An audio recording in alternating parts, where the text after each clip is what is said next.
Good afternoon, everyone. Thank you for joining us at the massively mobile Gen Z and the future of mobile and wearables.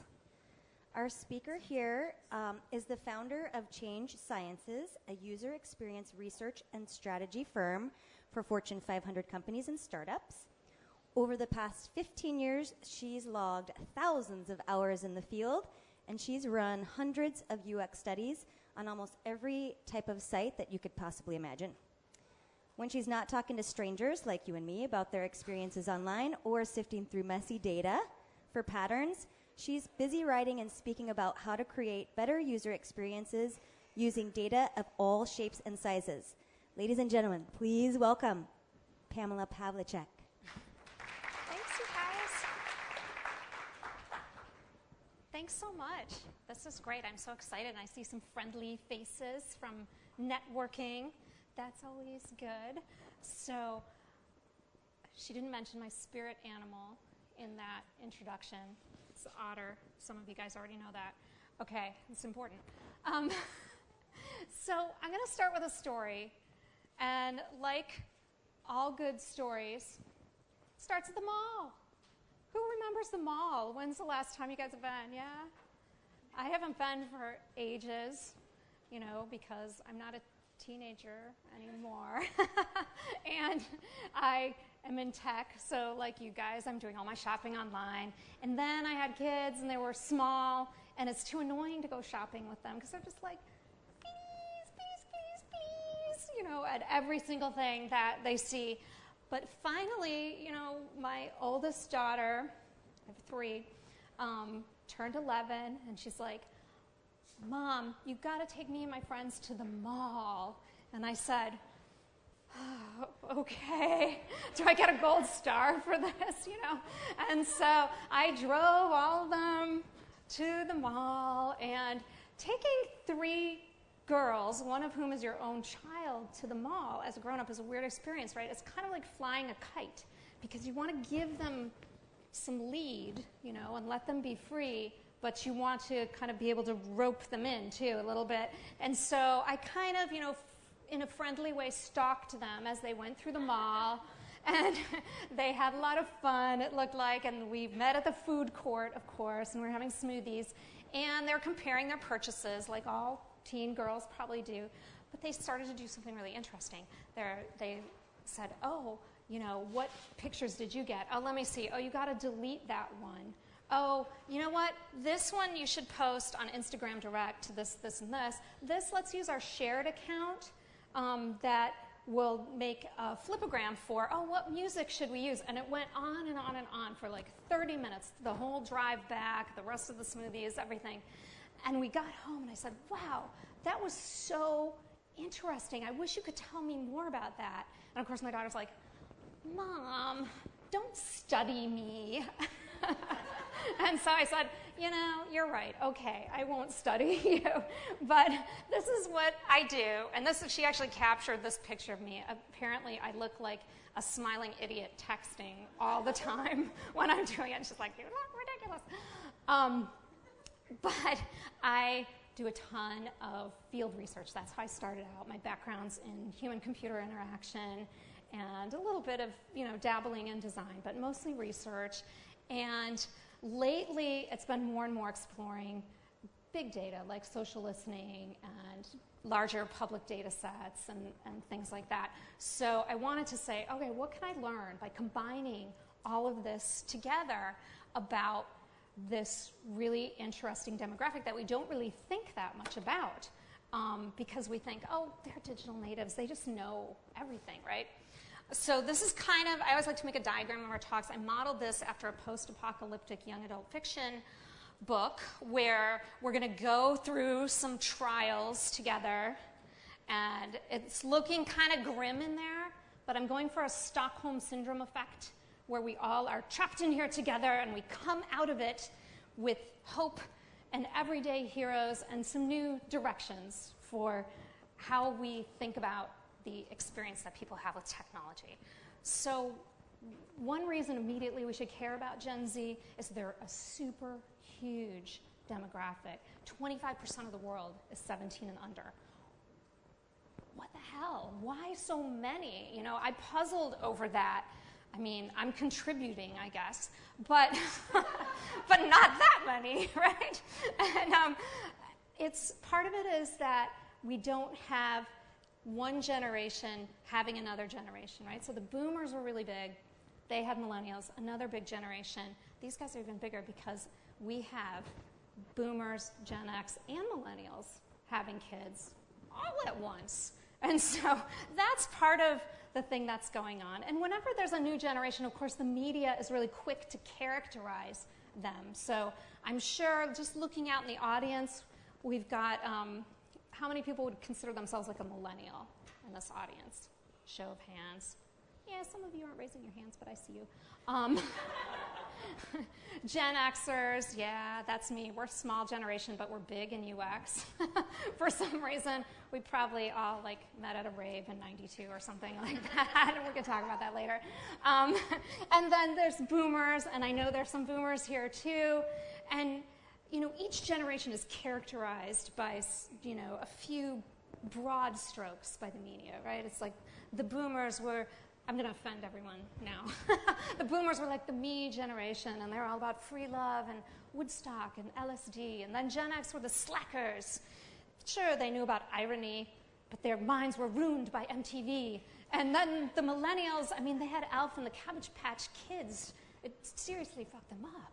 You know, so Gen Z is kind of getting that kind of thing going on now too, but it's in the opposite direction.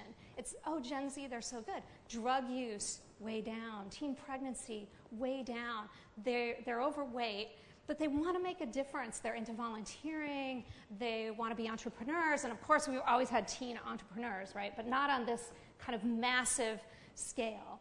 And so, you know, they're like the new messiahs or something like that that are going to save us from everything that we destroyed, apparently. So, and that, oh, that's actually kind of my message today. Dang. Okay. So, but certain things span generations. This kind of parabola graph that you see here where, you know, family goes down and friends go up, that's always been a thing. That hasn't changed. But it looks a little different now. Friends. Family is looking a little different. I love that picture. The whole world kind of different. Why is it so different, you guys? Can you see the pattern? Technology, right? It's the technology. So yeah, sure, you know, other generations had video games, or we had AOL even, or, you know, millennials had a little bit of this. There's even like a little mini generation gap in some of the Gen Z kids too, right? Because there are those that are about like 6 and under that grew up with touch, and the ones that are a little older that didn't start out on touch screens. So, but they're really steeped in it, and they're living a good portion of their life on screens. This might be a low estimate, but this comes out of a research group in Europe that projected about 25%. About 74% are on mobile devices, and a subset of that are mobile only or mobile primary. So that's huge, and they're doing it everywhere. I mean, I have these stats for all the generations combined. These are just for teens, and I got to tell you, I think the bathroom one is really low based on the diary study that I did.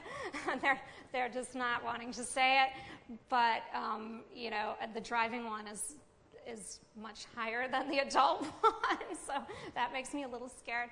A recent study at University of Maryland, apparently they got a bunch of teens and tweens and tried to separate them from their phones for a little while and then measure the biometric reactions, so their heart rate, their brain waves, the anxiety level, and they found that a good portion of them were distressed. I ran kind of a similar, less high-tech study. I had about 100 teens and tweens, and I asked them, it was kind of like a phone deprivation thing, like, can you guys give up your phone? And can you like keep a diary of what that's like? And so I thought, oh, maybe they'll go like a day or two, right? no, they can barely make it like 2 hours, you know. They're like, so this is the worst thing that could happen, is being separated from their phones. And they felt miserable about the whole thing. I felt kind of bad, actually. But then I got over it. So, okay, whatever. We know. They're like digital natives. They're all into tech. It's huge. But what can we learn from that, right? Do we just ignore them and say, like, oh, they'll just get it, whatever we do? I don't think so. And so what I did is took a kind of, you know, triangulated approach, I guess, and looked at about 30 different parameters on social media and did some listening around those concepts, which you'll see some of that. I looked at publicly available data sets. Some of the research agencies like Pew make those available, so you can kind of play around with them. And then I did a series of interviews and diaries. Most of my research doesn't look like this, by the way. This was a part of, this was another thing that was going on simultaneously that I just thought was a good picture. This is what ad agency innovation projects look like. It's kind of research as commercial or something like that, where we had makeup artists and filming and things like that. A little extreme. But what I found is that Gen Z isn't really all that different in a lot of ways in how they behave, but it's just bigger. It's more, it's amplified. It magnifies all the trends that we're seeing. And so it makes a really good starting point to look at, okay, where are we going to go with this? So we're going to look at 5 different kind of aspects of this experience, and we're going to start with community. And you guys are going to see like all, like every young adult fiction thing referenced here. This is Maze Runner, by the way, if you guys don't know. I hate to think what's happening there. So if you listen to NPR, you know, after the story about like how baseball is so great and the old blues guy, you'll hear a story about how the youth don't have places to hang out anymore like they used to. And it's really sad. But in fact, they're hanging out online. So if you've ever looked at, this is Twitch TV, and I've got to tell you, it's really super compelling. At first I thought, you know, like 3 years ago, my nephew started looking at this. I was like, what is he doing? He's a little bit crazy. He's watching other people play video games online and then commenting on it, but you really get sucked in. And so that's a hangout, and even the little Z's are doing it. And their hangout environments suck so bad. This is Club Penguin, and like half of those people are probably like creepy pedophiles, I think. And the interface is so awful, but they love the idea of hanging out and meeting other kids online, and they even do it over Skype. This is me and Taylor Swift talking about our homework together. That's what she used to look like in 2008, you know. She was a little more real. And they're hanging out on social media, obviously. I mean, this is huge. They're social media natives, unlike the generations that have come before them. And there's a lot for us to kind of learn and pick up here. So I'm taking as my model some of the teenager posts. If you guys follow this blog, it's so funny. And I think we can all relate to this, too. This 25% left Facebook last year. That's according to Facebook in this age group. And Snapchat is up. Instagram is up. A lot is made about dark social. So what do I mean by dark social? This is Snapchat, it's Whisper, it's Secret, it's all the anonymous networks, and it's called dark social in the big data world because you can't track it or get analytics on it, which, you know, of course sucks for all the big data people, right? But what I found in our diary study and our interviews is that it wasn't so great. They were all trying it. They were all going on, but it kind of promoted this behavior that people didn't like with anonymous networks. Does that sound familiar to anyone? Has anyone been around long enough to remember, like, you know, anonymous chat rooms and stuff like that? Yeah. It's all coming back to me now. You know, and there's a lot of pranking that goes on, or they call it hacking when they actually just pick up their friend's phone and the password is you know, not active, or they figured it out, they've hacked it. And when I first heard that, I was like, that's not really hacking, guys. That's kind of lame. But anyway, you know, so and then they're like, no, you're lame. I'm not lame. It's so funny when old people use Instagram anyway. And, you know, part of this is fun. They're having a good time. Part of this, people think it's bullying, right? So it's kind of a fine line. But I think what's happening with the anonymous networks, besides the fact that they want to get away from their parents, and we'll talk about that one in a minute, is that they're just looking for a space to really explore their identity. Because what teenager is not, or tween, or even little kid is not figuring out who they are and who they want to be. And that's really the biggest motivator to going online, besides just hanging out with other people, is figuring out that identity. You know, they have 4 different Instagrams, sometimes more, some are shared. They change their names all the time. They prune their posts so that it reflects who they are. But I think this is one of these that we can benefit, everyone else can benefit from this learning too, is let that flexibility happen. Let us play around with our identities, because who among us hasn't had some kind of terrible faux pas where they've done something wrong on social media, or they just wanted to change it, or you have a different persona on different social media. And so I think this is an area where the Zs are kind of amplifying this trend for all of us. The other aspect of community that was really surprising to me is that it's really global. They have a huge number of contacts that are not where they live, not in their country, that they're regularly staying in touch with, and they're participating in the grown-up world of conversations, right? So Ferguson was a big one. And I don't know if any of you guys know Dana Boyd at all. She's a really great, she's kind of a combination ethnographer, data scientist at this point too. But she was just writing about, there's kind of a whole thread on Medium about teens and using Twitter and Ferguson. And they're entering this space. They're expected to act like an adult, but they're not quite an adult. And so I think this is an area too where we're seeing, like, you know what, they hate it when people talk down to them, but we hate it too. There's a movement, and I think Gen Z is really pushing it, but it's relevant to all of us, for authenticity and saying, okay, you know what, I don't want you to talk to me like I'm your product, like I'm being marketed to, like I'm stupid. I want to be talked to like a real human being.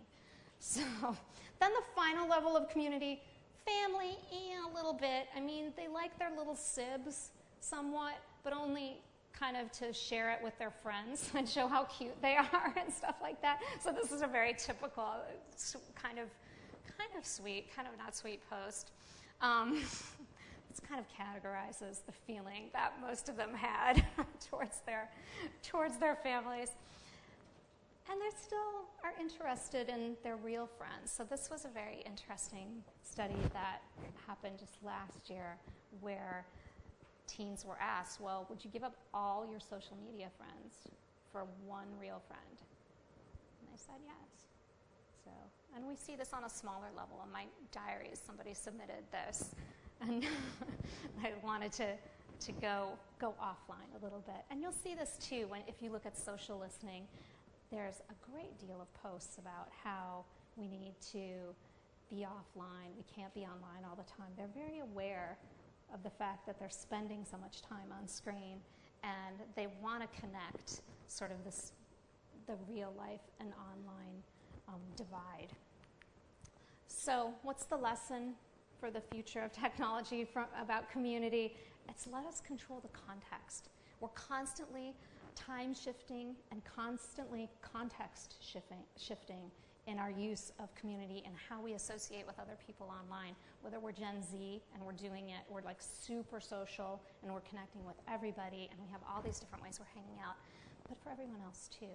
And so I think we're seeing a little bit of this. Instagram would be a good example because they have Instagram Direct, so they're letting you control the context. It hasn't been so successful in things like Google Plus with the circles and Facebook with the groups, but it's the right idea, and I think it's what kind of the next step is for this. Okay, so let's talk about communication. We know texting is up, voice calls are down. We know that kids are texting each other in their own house. I've been guilty of this one actually too. Right, you're like sitting on the couch and you've got somebody else on the other end of the couch. It happens all the time. They are talking to their phones though, but they're using voice search, and they don't feel stupid about it. They think it's cool. They think it's futuristic. When you ask people who are above 17, even millennials, they feel a little bit dumb talking into their phones. And you'll see them sometimes. I kind of like think that, actually, when I see somebody talking to their phone and they're sending a text that way, and I'm like, that's really lame. You should just be able to text it. But they're totally comfortable with this. And what are they doing when they're using voice? They are doing their homework, and they're hoping that they can order pizza this way, a large proportion of them. So email, not a thing anymore. Somebody said the only email I get is from my apps. That's so sad. And I do think it's kind of moving that way, except maybe for work environment. How are they communicating? Well, images, visual communication, right? And they do this so much better than we do it. So here's an example. I was at an event, kids performing, et cetera, so you can imagine what that looked like probably in your head. There are grown-ups with like iPads and phones. It's like a sea of phones and iPads being held up. No one can see their kid. You know, you can't even see the other kids. You're trying to like look around them if you don't have a phone, like, okay. And then you have this video, and you're not gonna watch it ever again. So you post it to Facebook, and like you hope somebody likes it, and then that's it, you're moving on to the next thing. And somebody sees it in your Facebook feed, and they're like, yeah, whatever, next. Kids, on the other hand, same event, they're taking pictures, then they're drawing on top of them, then they're sending them to each other. They're taking a whole series of pictures. They wait till after the event, then they make a flipogram of it. They're texting each other during it. Did you see so-and-so, this and that? So they're doing it right. We're doing it wrong, I think. And this is one big piece of it. And I think this shows us another direction for the future of technology, is that communication, it's not going to be about transmitting a message, conveying information, God forbid marketing. It's about sharing something together. So this is another kind of trend of watching other people play video games. These are not real time though, and this guy is hilarious. We'll try to watch it afterwards if we have some time, but he screams. So he'll go into these virtual worlds, and then he'll like utterly fail, and he's like, no, I need to scream like a little girl. And it's hilarious. It's to convey a mood. It's to, even when there's nothing to say, it's just staying connected. I love this. So great. If you've ever spent a lot of time with like kids or teens, as I have over the past year, you know, like they don't have much to say a lot of the times, but they just want to say stuff, you know, all the time. So it's very, very good. Create a memory. Time hop is a huge trend, and I think we'll see more of that, where we're reminiscing about like what happened last week or last year. That's like the kind of, I don't know if it's forgetfulness or nostalgia that we have, or a little bit of both. So what does it mean for the future of technology? We need to be able to communicate in all the different ways and think about communication more broadly, as we've seen here. And, you know, don't take yourself too seriously. Be authentic. One thing that kids like more than anything else is if the site makes mistakes that they can see or that pokes fun at itself. And I think that has something to do with kind of this authenticity that is becoming more of a trend, and I think will become something that we all need to be more aware of. Okay, privacy. You guys know Katniss, right? Okay. So as we said, they're all on social media. They're early adopters, not only of social media, but of wearables and any kind of new technology that's out. Why? Because they want to get away from us. They want to get away from the surveillance that is their lives. And this is parents, this is teachers. They're vaguely aware of the NSA, but mostly parents and teachers.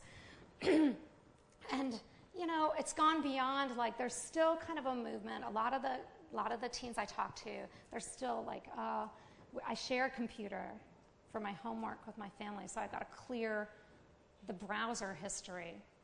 Remember that? Like that being a thing, you know, clearing the browser history. And of course, you know, it doesn't fool anyone at all, because you go to the machine, you're like, it's been like an eradication of everything that's ever happened. Oh, nobody's ever used the internet on this machine anymore. I mean, it's kind of funny, you know. So one of the kids was like, I need a rewrite history button so it looks like I did my homework.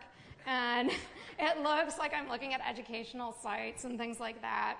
So, I don't know, that sounds actually like a pretty good idea. You know, they're hiding stuff, obviously, and it starts really young. This little sweetheart is, you know, so what she meant was she's got like 4 screens. Only on the first 2 are there apps. And then there's like a blank, then there was like one that just had 1, and then this one was the furthest back so that her dad wouldn't see it and know that it was on there. I mean, I don't know if he figured it out or not, so I guess we'll find out. Smartwatches, a huge trend. I mean, a lot of kids can't afford smartwatches, right? And a lot of kids are getting hand-me-down everything, all technology. But for the ones who can, it lets them avoid surveillance in school. Surprise, surprise. So that they actually can get their texts and, you know, kind of keep going on technology, keep the flow without being interrupted. So this is kind of a shocking statistic that has came out of a study a couple years ago, that kids use privacy settings, or at least they care about them. I question this a little bit, because among the kids that were in my study and in the diary study, they were very aware of privacy, but they didn't really use the privacy settings because a lot of times they couldn't figure them out, or they thought they already had. So it's really difficult to figure it out. I mean, Facebook is probably the worst culprit of this, but everything else is too. And so that's why they gravitate towards Instagram Direct and Snapchat, because it's pretty straightforward, the privacy controls. And that's why they delete their accounts. Or I had one girl who every day she would turn on her Facebook account for a few hours while she was using it, and then she would shut it down at night so that her mom couldn't go on it and look at it. So that's a workaround that really shouldn't have to exist, because I think we can all benefit from a little more privacy. This is something that we saw a lot with the photos that were submitted, is that the parents kind of stepped in and said, oh, I got to go private now. I'm going dark. You know, that's it. I can't be a part of it. And so I think what this shows us for the future is that maybe instead of the default setting being public, default should be private, and then move up from there. And that's definitely the trend that is happening among the Zs. Okay, creativity. Now you guys all have that song in your head. So here, this is Toka Town. And I didn't do as much stuff with little kids, but I was watching some kids play, and we had, you know, a few tablets, and we had some other stuff too, like real stuff, like a little kitchen and stuff like that.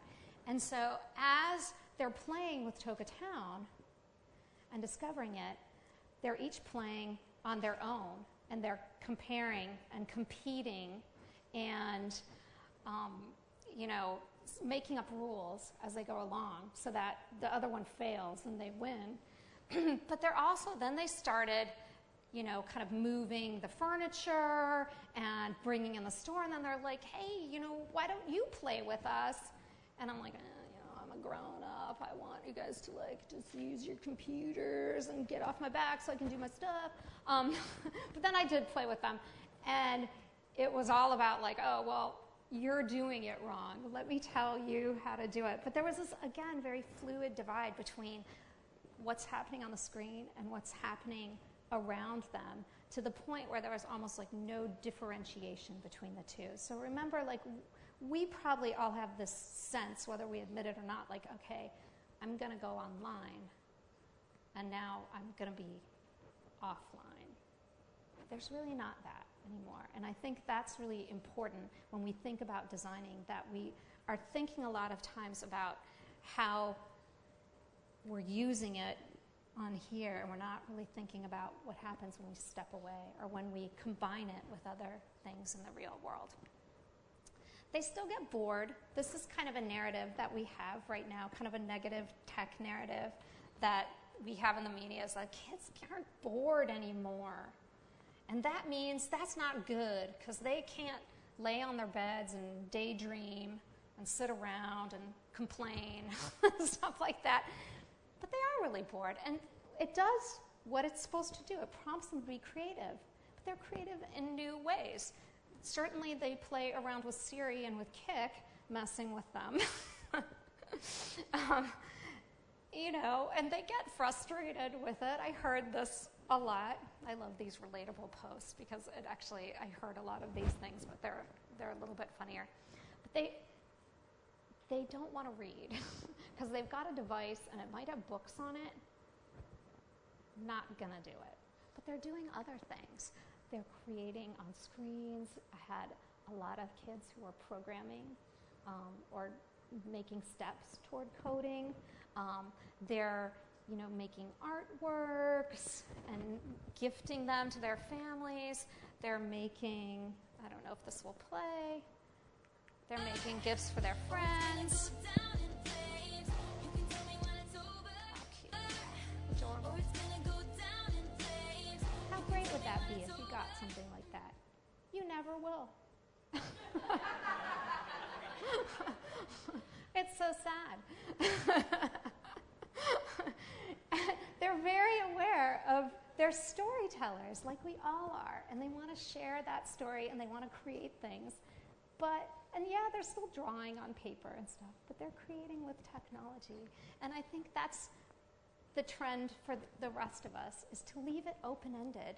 Those are the most popular games too, right? Like Minecraft or the Toca Boca game we talked about are the ones that are open-ended, that aren't like, I'm going to get to level 3 right now. I mean, there's still some joy in that, of course, in the achievement. But there's a lot of joy in the creativity and the flexibility and leaving it open and not defining what it is that you have to make it. Okay, so last thing, the interface. That sounds really ominous, but it sounded more interesting than usability. So really interesting. This comes out of a separate project that I'm doing where I'm kind of quietly spying on people as I go about my life. And I've collected this big data set of it has about 10,000 entries, and I collect, what are they doing on their devices? What is their expression? What's their posture? Who are they with? So I've got a lot of data at this point. And what I noticed is that there's kind of a co-use curve. So kids are using technology together. You thought I was going to say drugs, didn't you? They're using technology together. They're not using drugs. They're good. And then darling elderly couples are using it together, and they're showing each other pictures and stuff like that. And then in between, everyone's just like, yeah, I'm just going to do this. Just leave me alone. I'm doing my thing. But the result of that is that they learn faster. So some of it is, yeah, they're digital natives and they've been exposed to technology, but they're teaching each other. They're not teaching each other like, and then you click here and all will be revealed. No, they're just watching each other use stuff, and that helps them to figure it out. They're going across many different screens in a day. This is kind of where it's at from about a year ago. I would expect some of these, like the music player, to be flipped below tablet at this point. This is from 2013. They have a super short attention span. They make up rules, not only in play, but they make up stories about how things should work when they don't understand how technology works. And so they'll be like, oh, well, that's that way because you just can't do that. That's just wrong, and you shouldn't have it that way. Grown-ups do it too, but Gen Z does it a little more. They're less successful in what they set out to do. So they're a little more successful on e-commerce sites where everything is kind of follows a certain convention. The sad thing is they're not very successful on school sites or nonprofit sites or other places where they're actually hanging out a lot. And this is for a variety of reasons. Because of the 8-second thing, also because they're not reading much, or they're reading very idiosyncratically, I'd say. They pay attention to things that maybe other people wouldn't pay attention to. We see a bulleted list and we're like, yes, let's go down the bullets and read the list. And we've all got that, right? It's like, yeah, got that covered. Kids don't do that. They skip around. They see something that's a visual, something that's bold. They skip the bullets. They're missing the whole thing. So there's a variety of reasons why that's happening. You know, the ergonomics are not so great. Let's see if these go. What should I say? Oh. Damn it. You can watch so many of these online. It's just, but they're using their devices on the bed. They're holding them above the head. They're in a little corner somewhere. They're sneaking and hiding it from their dad who doesn't want to watch PBS Kids. They're not in the best way when they're using this stuff. They all complain of this, that they don't have enough space on their phone. And this is actually part of the reason why some of them are using stuff like Snapchat, because they just want it to like disappear because they don't have enough space. They don't get the cloud and storage. And even if they did, they don't remember their password, you know. So it's just like, I'll just delete it. And I had one kid, she was so sad. She's like, I hate when I take a picture and then I have to decide, like, who has to go, you know? It's like so tragic, you know? And part of that is they have crappy phones. They still have feature phones. They're using the worst computer in the house. It's just like you wouldn't give a kid, you know, a BMW. You're not giving them the good computer. So they have like the worst of all worlds. So they don't focus, they don't read, they're using crap computers, they're holding things above their head and dropping on them. This is the worst case scenario. And I think we can all benefit from thinking about designing for the worst case scenario. So I did a little recap with emojis for you guys. So if you forgot anything, you can just refer to this. And, you know, I think the 5 main things to remember are we want to be able to control context. We want to communicate in all the ways. We want to default to privacy, leave it open for creativity, and design for the worst case scenario. So I think you guys are ready, since you've listened to this, to take the pledge. So if you guys could raise your right hand. Repeat after me. We're all going to be married after this. No. It's going to be so special. I solemnly swear to the superstars in this room, to my new awesome friend Pamela, to the users who I love, that I will always look to the youth for inspiration. I now pronounce you an awesome audience, and thank you very much. You may now look adoringly on my new puppy. And I am crowdsourcing some of this diary research. I'm launching a new initiative around Valentine's Day. So if you follow me on Twitter, you'll see an announcement of that. And I think it will give you some more fun stuff to look at. We probably have a few minutes for questions, too, if you guys want to do that. Can I go back to the emoji slide? Yeah. Wait, puppy? Aww. I really don't have that many likes for it. I cut and pasted that from somebody else's profile. Whoops. Oh, no. I got myself out of it. Hold on. Let's see. Let me get to the right slide.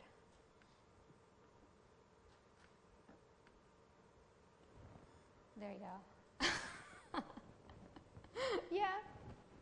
What economic demographic are you studying? Because I would imagine it would cover like third world countries. Yeah, I mean, my part of the research was U.S. based, but it was across the U.S. and we tried to sort of oversample for Latino, African American, and get a kind of a range. So, and you can see there's a big difference in like the smartwatch. That was Beverly Hills, you know. A lot of kids are still on feature phones, or they're sharing with a parent sometimes, hence the need for privacy. So it's kind of The lower end. Yeah. Because I think in our technology fields, we tend to think everyone has a smartphone now, Yeah. and everybody has this, and there's probably a good demographic spread that doesn't. Yeah.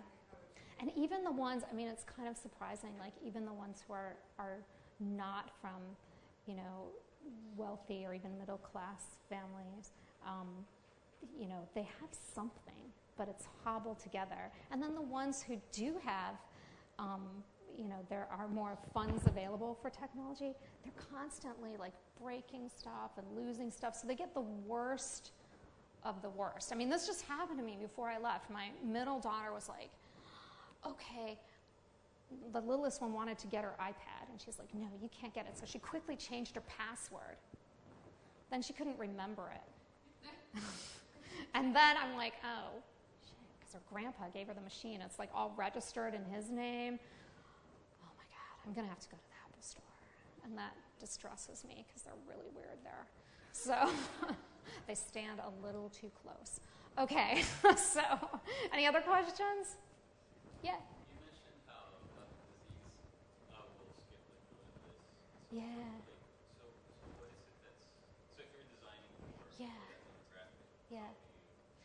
You have to be visual. You have to do things kind of like what I did in the deck where I made some of the words in pink, you know, to get attention, bold it, things like that, and not emphasize so many words. I mean, everyone glazes over.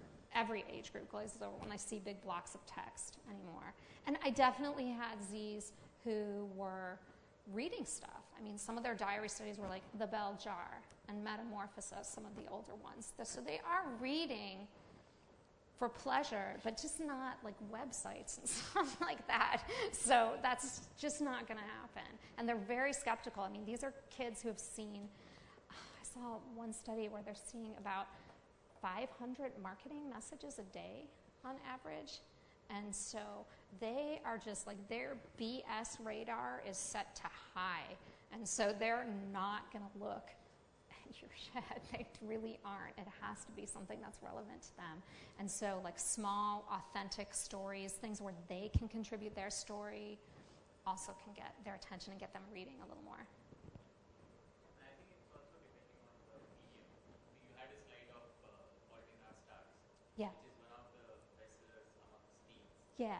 So you can't expect them to read that much when they are on web or when Yeah. they are using applications. That's but yeah. they do read. They do read. They still read. So all those stories you hear, like the kids don't read, or the shallows and all that, that's wrong. They still read a ton. And fiction reading is like a super popular thing, and they'll read it over and over again. And you know, it's good. They're still doing it, but they're just not reading websites and apps and stuff. So, yeah.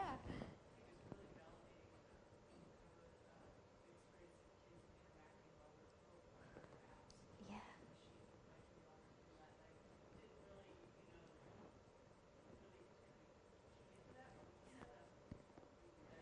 Yeah.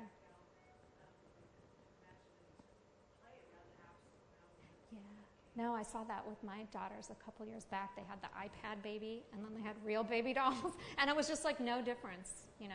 I was like, wow, that blew my mind, and I saw that confirmed in this research too, that it's just very fluid. So even though we're all in an industry and we think, oh, you know, maybe it's not like back in the AOL days where it's like, okay, I'm going to fire up the modem and we're going to go online, honey. You know, it's not like that, but we still in our mind kind of have a little bit more differentiation than they do. But I think that's where it's going to go. And I think that shows, like for wearables, I think that's where it's going to take us. But it's interesting because they have such a strong emotional attachment to their phones, as do, I've done other studies with, you know, a variety of ages, and they don't have that with their wearables.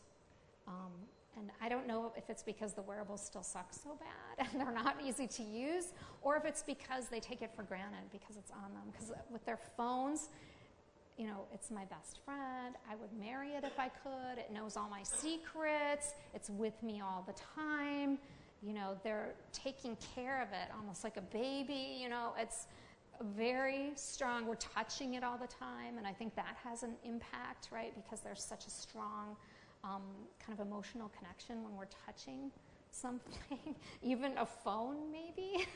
And so I don't know if that's going to be the same with wearables. That's definitely not with laptops and desktops. That's definitely like a colleague, a grandparent, a kind uncle, like if they have to personify that connection. Yeah.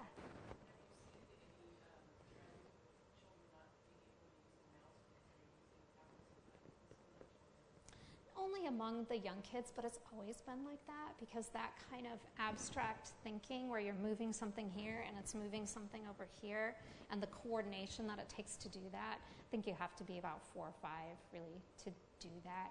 So I'm not seeing, you know, or you hear crazy stuff like, oh, my kid was touching a magazine and getting it. I didn't see any of that. So I don't know if those are tall tales or I just didn't have broad enough sample to see that kind of stuff. All right, you guys, I think we have to clear out for the next session, but thank you so much. You guys were great and super awesome questions.